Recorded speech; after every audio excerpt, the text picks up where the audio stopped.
And kids was something, it was never on my mind as such. And you just assume that getting pregnant is the easiest thing in the world. And not getting pregnant is the last thing you have to worry about. Like, ho jayega. And seeing my egg quantity at that time, I think the best recourse for us was to freeze our embryos.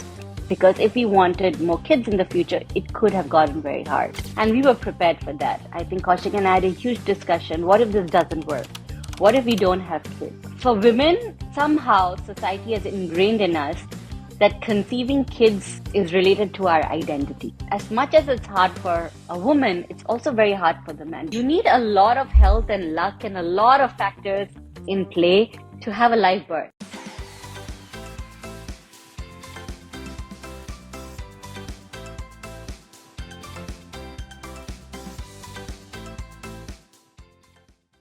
Hello and welcome to another episode of the Modern Indian Parent Podcast, the podcast that is redefining parenting in Indian families. I'm Rini Gupta, I'm a pediatric sleep consultant. And I'm Sanchita Daswani, a pediatric nutritionist. And every week we bring you new episodes where we are helping parents own their modern parenting choices, even if Nani and Dadi don't agree with them. And the topic for today's conversation is in vitro fertilization, or IVF.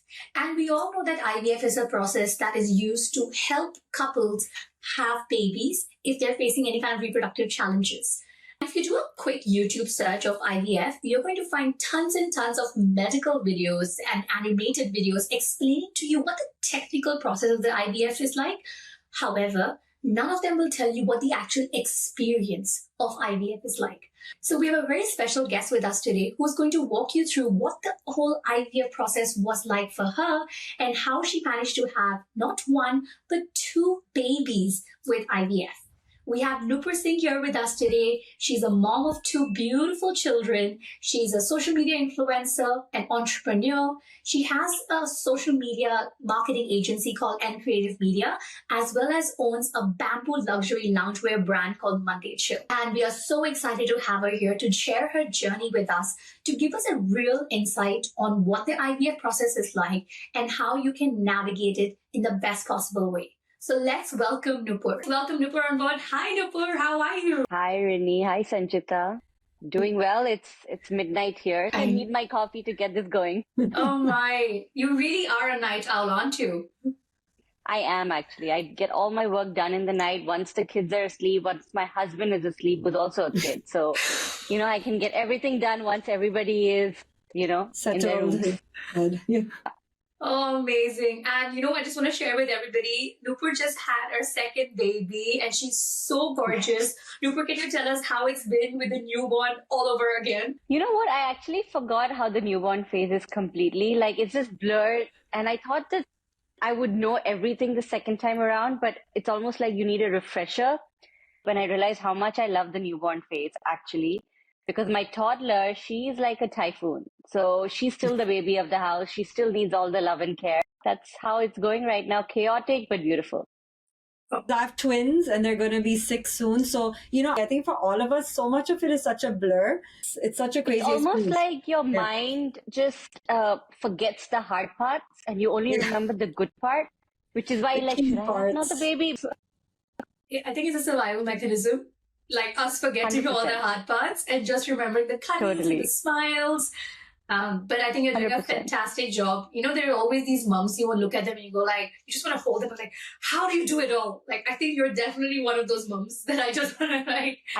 I can attest I'm 100% not that mom. I think, I think motherhood is that imperfect journey which still feels perfect. If you see a mom having it all, like looks perfect, they have an army behind it for sure. Totally. But like Nupur, I always think that you have gone through a host of issues and then finally you're blessed with two beautiful babies. I think it must be such a blessing to have them after going through your own share of struggles. So Nupur, if you don't mind sharing, could you tell us more about what was your journey like in trying to conceive kids? What are the challenges that you face along the process? Yeah. So a little backstory. My husband and I met when we were 16, 15, 16, very young. We've known each other since then. And then we got married in 2015.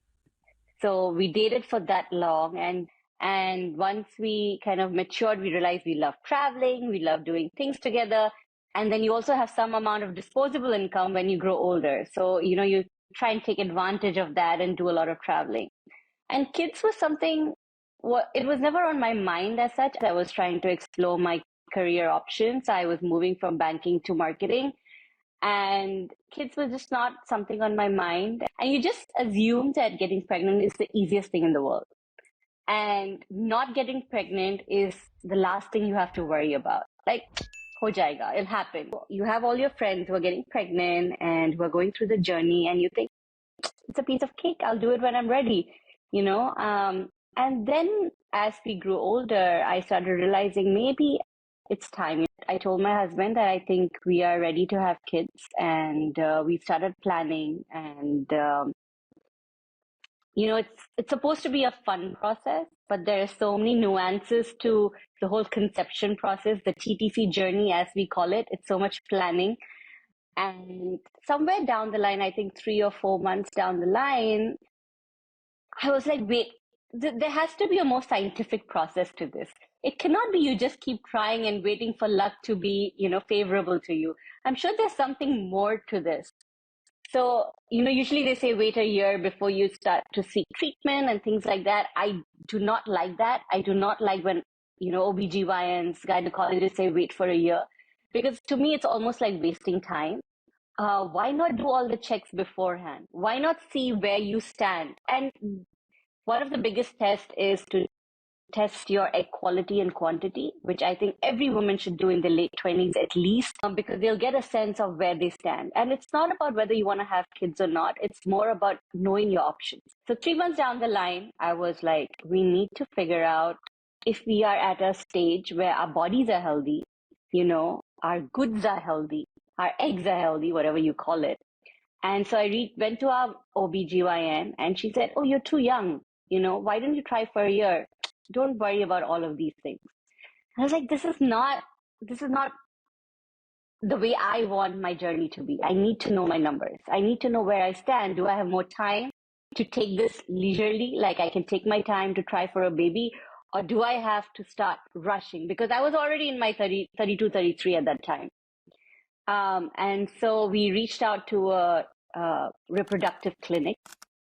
And when we, went through all the treatments and everything, all the tests, she said, hey, if you want one baby, great, you can continue trying. But your eggs, the number of your eggs are going to decrease with age. So tomorrow, if you want to have a second baby, and you'll be probably 36, 37, you have to be prepared that it could be really hard. It may not happen. Or if luck favors you, it could happen, but we don't know what the unknowns are. And seeing my egg quantity at that time, I think the best recourse for us was to freeze our embryos. Because if we wanted more kids in the future, it could have gotten very hard. And so Kaushik and I decided that we would freeze our embryos, go through the entire IVF process, and that's what we did. Luckily for us, his company insurance covered a lot of the treatment because they're pretty expensive. Every time you seek treatment with a reproductive center, they will ask you, how many kids do you want?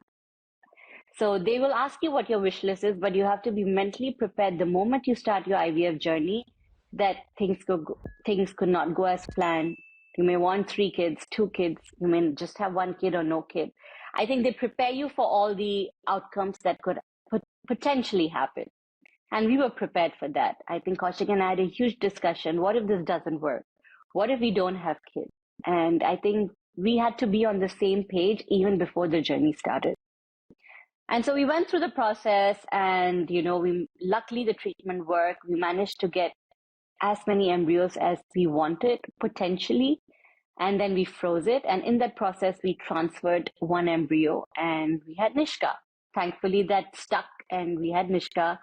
My pregnancy was a whole other story where a lot of hardships happened, but we got Nishka, and I would do it 1,000 times all over again for her.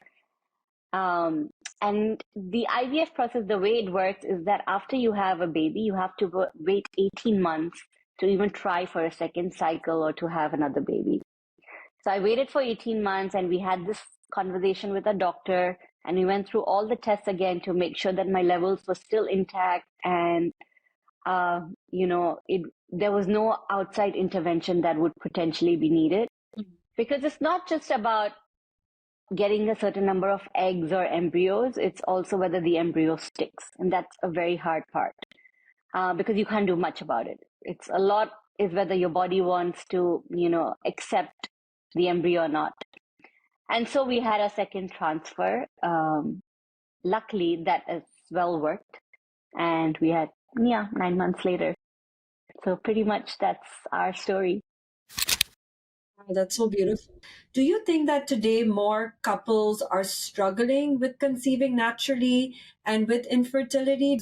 A lot of parents are choosing to have kids later. So do you think couples are struggling more nowadays to have kids naturally? The one thing I realized through this entire process is that the biological clock is real. We cannot deny that. It's how the body works, and we can find ways around it. Today, technology, medicine has advanced so much that we have ways around it. But the fact remains the biological clock is real. Women are born with a certain number of eggs right when they are conceived, and those number of eggs stay with you throughout your lifespan, and they keep decreasing with time. After 30, the rates exponentially increases, and it decreases even more than you expect. And a lot of women now realize that they have other priorities in life. They want to pursue a career, they want to pursue their passion and hobbies, and that they are finding life partners much later in life. And that obviously increases your time span to have kids.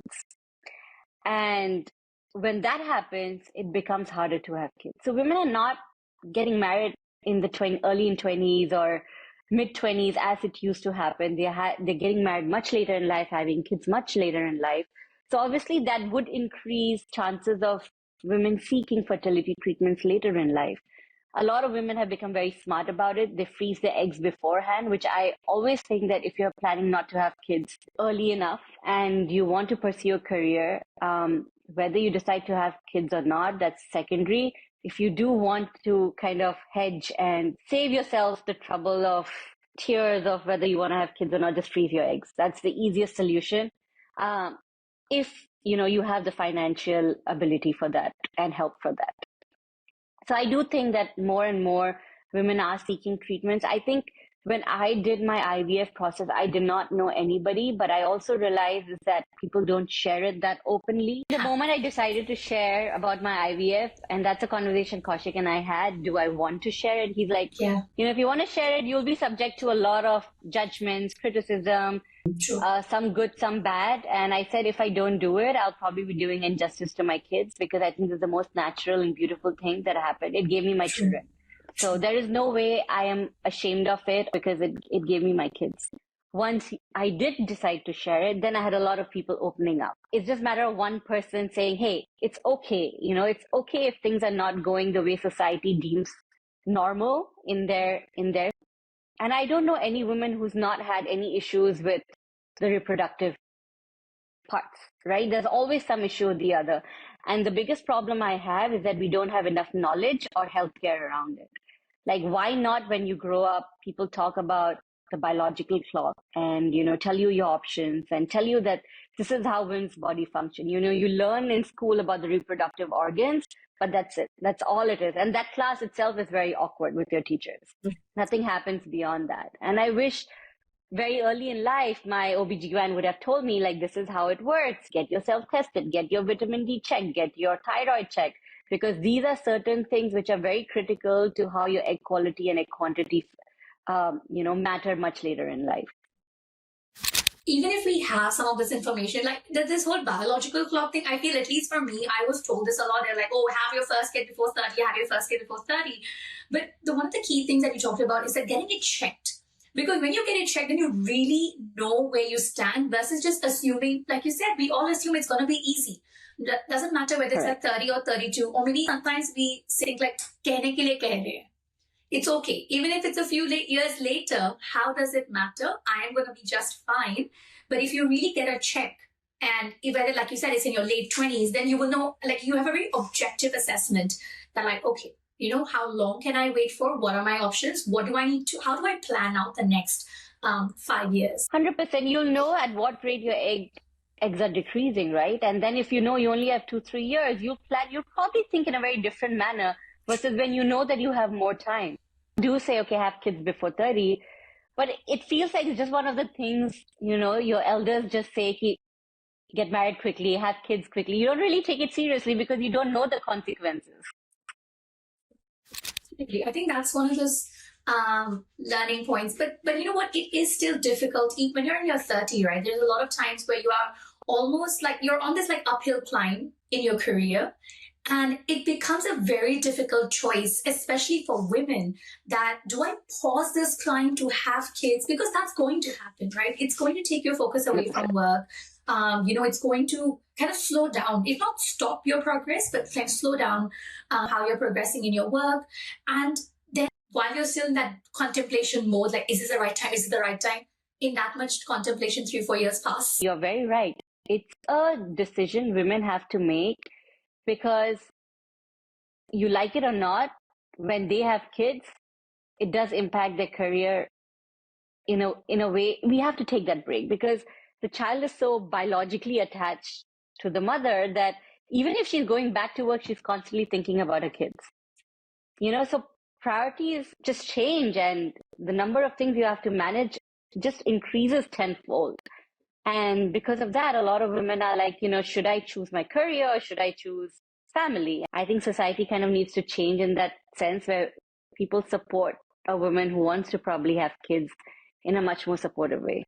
Yeah, society in like from everything from family to workplaces, that balance needs to come in. So as you were just discussing about how whether or not you choose to have kids and when you choose to have kids and the impact that it can have on you as a woman, as a couple, can, of course, it can really affect your relationship as well. So Nupur, can you tell us more about this whole journey of dealing with infertility or like less than optimal fertility, as well as the fertility treatments? How did that impact you as an individual, as well as how did it affect your and your husband's relationship? It's a very good question because, and I've spoken to a lot of women who've gone through this process after I shared my journey. I think the biggest thing here to reflect on is that for women, somehow society has ingrained in us that conceiving kids is related to our identity. And when we have fertility challenges or there's anything related to children, we take it upon ourselves and somewhere we blame ourselves that it's on us. And that's something I had to train my mind when I started the treatment, that it's not me. It's a body part. It's probably not functioning the way it has to be. And there are doctors and treatments for it, just the way we would treat if I had a heart issue. And I come from a very scientific approach from that perspective. And I'm like, whether I can have kids or not is not reflective of who I am as a person. It's not reflective of my identity. And that's something I think it's very difficult, very, very difficult. Because even after you become a mom, anything happens to your kids, you take it upon yourself. Oh, I'm not giving her time. I'm not doing this, all of that, because you feel so strongly as a mom, even before you become a mother, that you take it upon yourself that this is my responsibility. And I think that's the hardest part in any fertility journey, where if things don't work out or things are taking longer or the treatments are not as you expect, it's very hard on a woman because she feels very responsible for it. And on the other hand, as much as it's hard for a woman, it's also very hard for the man, because let's not forget, they have the dreams and aspirations of being a father as well, right? And the hardest part, I think, for men is that they are very helpless in this process. At least that's when I asked Kaushik, like, how do you feel about this journey? He's like, I feel very helpless because there's so much on you and I can't do a lot in this process, but see you go through it.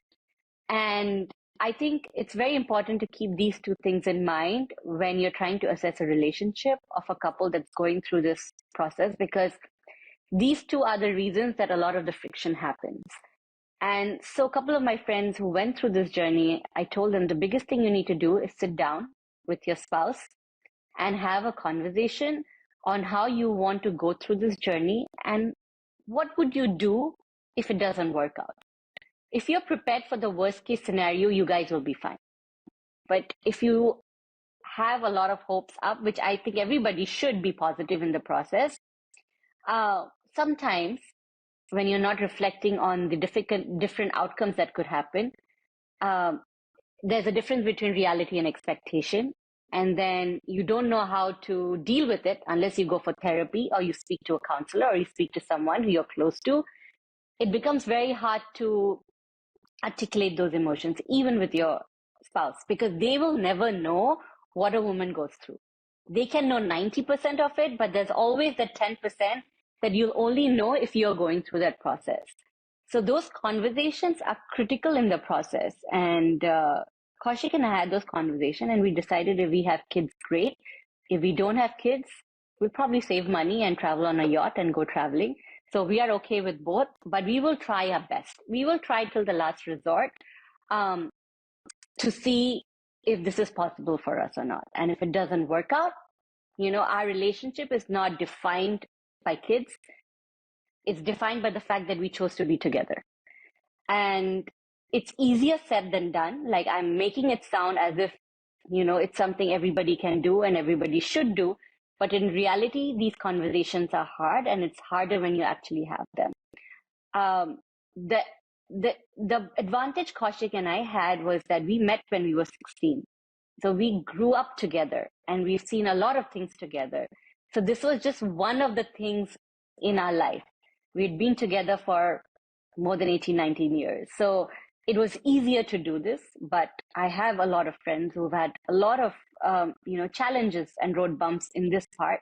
So I'm very glad you asked this question. And I always say that you have to find some way to let out those emotions, because you'll experience a whole lot of emotions in this process. Happiness, sadness, frustration, denial. You'll go through all the 5 cycles. And it's so important to have an outlet, whether that's your spouse or whether it's a therapist or whether it's your parents, anybody that you can speak without feeling judged. And it's very important to keep that in mind. And that may not be your spouse. It may be somebody else. But to speak and tell them what you're feeling will be critical to how your relationship will pan out in the future. Otherwise, you'll have all these pent-up emotions and you just don't know how to let it out. And the only person who feel the burden of it is the person you're living with. As a modern Indian parent, we're really working on that communication, whether it's with our spouse or with a therapist, and, also to have people like you who are able to share the experience so we can feel that connection. But I want to ask you about the family, because I know that you spoke to your husband, you decide to do this journey together, but I think a lot of people who want to go on this journey, they're nervous to speak to the elders or to speak to their parents because they're worried about their feelings. So how did you guys tackle that? Or how would you give advice to people who maybe the parents are not as supportive about it? I think everybody understands how their family is, right? And if you feel they are not supportive, I personally tell everybody, if you're going through the IVF journey, you don't need a second person's emotions to handle. You're already dealing with a lot. And so you don't have to deal with parents who may not be supportive, in-laws who may not be supportive, relatives who may not be supportive. So you can keep your journey private. There is no judgment. There is no problem in it. I'm dealing with so many emotions. I don't want to deal with the second person's emotion. I have already too much. So it's totally okay to keep it private till you're comfortable. You do not owe anybody any explanation. In our case, our parents knew we were going through the journey, but our parents are the kind who do not encroach into this space till we are comfortable telling them. They are very sensitive about it. And their perspective was, tell us whenever you're comfortable, and that's all. And so Kaushik and I kept this journey private till we process what was happening. It comes down to boundary setting, because boundary setting is not something... boundary setting. And that's the hardest thing in Indian society. Honestly, we feel so obliged to families and relationships that sometimes we forget our own sanity in the process. It's very common, like you want to deal with your emotions, but you're also dealing with other people's emotions. I think privacy is not exactly something that is always well attained in Indian families. Indian families are built upon oversharing. They want to totally. And 100%. And there's nothing wrong. It has its pros and cons, right? That's why we have very close relationships, etc. But like everything in life, everything has the good and the bad. And I think it's important to assess at that point of time what is needed and what your priority should be. Thank you for sharing this with us. So, Nupur, tell me, before you decided upon going through with IVF, were there other fertility treatments that you considered that could have? Because I think there is, there's insemination, then there is IUI. There are so many different treatments available. Was there Correct. anything else that you Correct. considered? In my case, I did not, because I was very clear I wanted to freeze my embryos. At that point, we did not know whether we wanted one kid or we wanted two kids. And looking at my age and my graph, we knew we wanted to freeze our embryos just to make sure that in the future, if we want to have more kids, at least we have a backup plan. So we went straight for IVF. Right. But was there at any point in the journey, did you consider adoption as well? So, when I shared my journey about IVF, I got a lot of these questions like, did you consider adoption? Why spend so much money on IVF when you can? To me, the thought process that I've always had is that it's all about growing a family, and it doesn't matter what route you take. Adoption has got nothing to do with IVF or not. You could conceive naturally, and you can still choose adoption. Why is this question not asked to people who are going for conception in the natural route? Why don't you adopt? The concept is the same.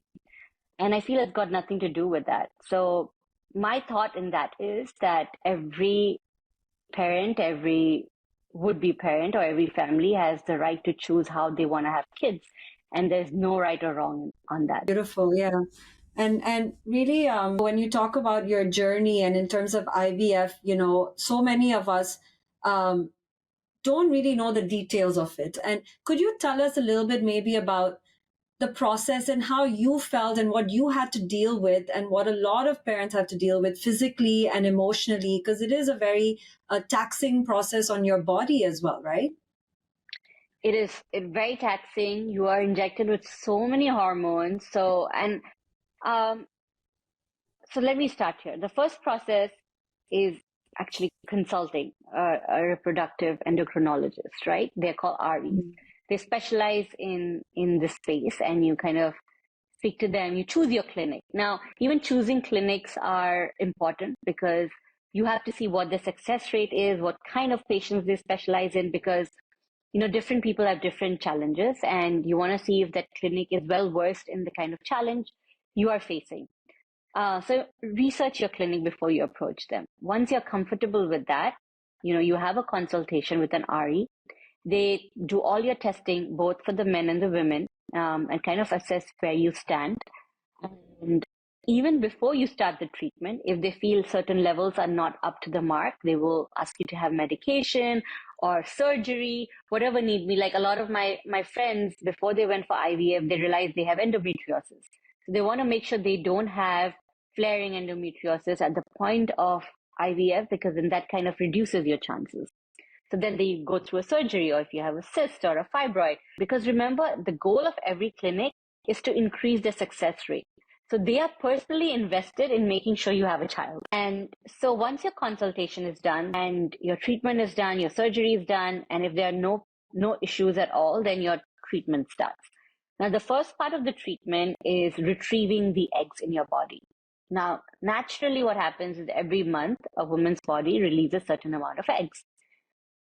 Fertility challenges happen if enough eggs are not being released, or if the eggs are being released, they are not being fertilized. So there are so many points that it could go wrong. They kind of identify that. Now, for a woman whose eggs are not enough, what they do is they kind of give you medications that makes sure in your next cycle you're releasing as much eggs as possible. So if naturally you're releasing, say, 3 or 4 eggs every month, they will give you medication to boost it in a way that you're releasing more eggs. Once those eggs are released, they kind of, it has now, at this point, you need to decide whether you want to freeze those eggs or you want to make them embryos and then freeze it. So a lot of women who are single, who don't know who their life partner is, choose to freeze their eggs. Women who are probably couples who are in a relationship and they are like, okay, we can freeze embryos because we want to use. So that's one first decision you have to make. Now, once you retrieve the egg, it doesn't stop there. They have to mature, they have to fertilize. There are a bunch of points in this entire process. And so at every point, your percentage keeps decreasing because it has to reach all that checklist. And the last part is genetic testing, which is optional. You could do it, you could not do it. I highly recommend all those women who are going through IVF to consider genetic testing. Most of the time, it's not covered by insurance, but it's important to speak to your insurance, ask your doctors, because what genetic testing does is that it kind of tells you if there are any issues with your embryo or eggs. And, a lot of times your body will naturally reject an embryo that is not deemed favorable to the body. So genetic test kind of eliminates that and reduces a lot of heartbreaks. But again, it's an expensive process, and a lot of people choose not to do it because a lot of the times they believe the body will naturally discard it if it's not fit. Miscarriage is a huge part. Happens a lot when it's genetically not considered fit. A lot of the times, from a miscarriage perspective, it's because of the sperm and not because of the egg. Which again, in Indian society, we always put the blame on women. Do you not realize that there are two things that need to make a baby? True, right? True. And I think that's where like the whole genetic testing comes back as well, that you just, why go through the extra agony of, see, implantation first by itself is a very difficult, like it's a very luck thing, right? Like it's so amazing that, it turned out to be a favorable pregnancy for you in your two, transfer cycles. Think about it. Your body is making a human being. To have a baby from an egg to a human being, a million things can go wrong. You need a lot of health and luck and a lot of factors in play to have a live birth. And, the only thing we can do is minimize our risk. That's the best we can do because we cannot control everything. So that is the final piece of the puzzle in that process where you do genetic testing. Once that's done, they figure out how many embryos you have and they kind of freeze it. And then you decide whenever you want to transfer it. So that's how the process kind of pans out. And even in the transfer process, there's a fresh transfer, there's a frozen transfer. Fresh transfer happens when, you retrieve the eggs and you transfer it right away. Frozen transfer happens usually when you're doing genetic testing. You freeze it, you test it, and then you decide whenever you want to kind of transfer it. So pretty much this is the process of IVF. And, depending on what a couple wants and where their health stands, what their challenges are, there could be a permutation combination of all of these things. So, it's a very personalized journey, and one person's journey may not be the same as another person's, just like how motherhood and pregnancy is.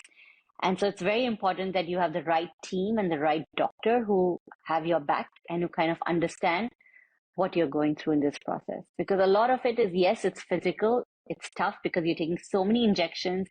You're being injected with so many hormones, but personally, I feel more than half the battle is mental. So having an important care team is very important in this process. I feel like a therapist should be by default added to these care teams. Totally. It's how we just had a very close family friend who they decided to go through IVF, and they started therapy sessions alongside of IVF because they were like, we know it's somewhere down the road because of the stress of the hormones and how we are feeling, it's going to have an impact on our relationship. So let's preemptively start therapy so we have some place to go and unpack it every single week instead of letting it all Such a great idea. Yeah, such a great idea. I think that's so important. And I'm so happy that these things are getting normalized now, that people don't view therapy as a cure to something, but rather as part of being sane as a human being, because we all have something to unpack on a daily basis. And I think we should view therapy more from that perspective of helping us grow as human beings and helping us grow our emotions and understanding how to sort complex emotions rather than viewing it as a treatment. Because we even had a therapist on the podcast recently, and we released the episode. And what she was saying is that when we look at therapy, we go only when there's a problem. But it's so Correct. important to understand that therapy is something that is just there to support you throughout. You don't need to wait till you have a major, No. crisis. And it's You nice don't. that Humans are complex, and that's yeah, being a human, and sometimes you need an unbiased perspective.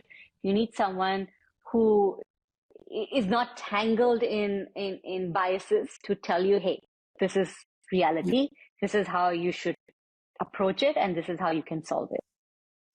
That's amazing. Like, we have learned so many things today, and I hope everybody who has watched this episode, not only do you understand what the IVF process is like, which is probably something you can learn from any YouTube video, but it's really about what are the things that you need to prepare yourself for as a person, as a couple, to go through this process unfazed and get the best possible outcome. Or if you don't have the best possible outcome, then how do you still, go on with life? And such valuable nuggets that we have learned today. Thank you so much for sharing everything with us, Nupur. More, it's my pleasure, totally. No uterus, no opinion.